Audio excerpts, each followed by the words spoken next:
केंद्रीय राज्य मंत्री हर्ष मल्होत्रा ने निशाना साधा है। हर्ष मल्होत्रा ने कहा कि अरविंद केजरीवाल हताश हैं, मुद्दे की बात की जगह इधर उधर की बातों में लोगों को भटकाने की कोशिश करते हैं।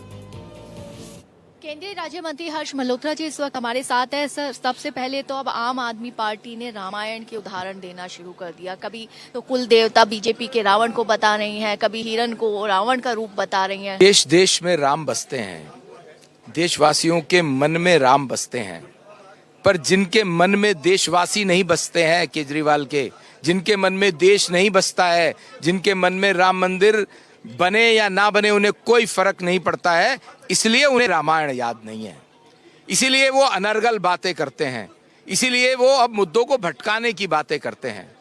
इनकी तो नानी ने भी कहा था, केजरीवाल साहब ने कहा है कि राम मंदिर बनाने की जरूरत नहीं है, वहां पर हॉस्पिटल बनाइए, वहां पर कॉलेजेस बनाइए।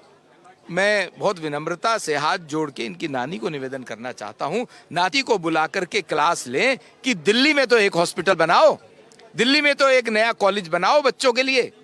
और ये कम से कम दिल्ली में जो स्कूलों पर जो कमरे बने बच्चों के, उसके भ्रष्टाचार में जो करोड़ों रुपए की हेराफेरी केजरीवाल और उनके नेताओं ने की, कम से कम उसके लिए तो माफी मांगे। भारतीय जनता पार्टी अगर कोई बात कहती है, कोई वायदा करती है, कोई संकल्प करती है, तो उसको पूरा करती है, क्योंकि वहां की जनता को, दिल्ली की जनता को भी ये विश्वास है कि भारतीय जनता पार्टी ने अगर कोई बात कही तो वो पूरी होगी।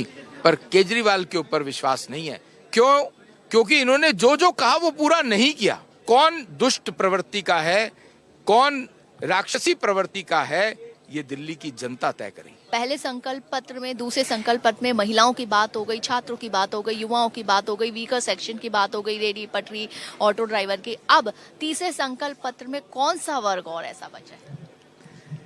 आपको जब तीसरा संकल्प पत्र का भाग अनाउंस होगा तभी पता लगेगा। भारत एक्सप्रेस से बात करने के लिए शुक्रिया। भारत एक्सप्रेस के लिए कैमरामैन धर्मेंद्र के साथ कोमल शर्मा।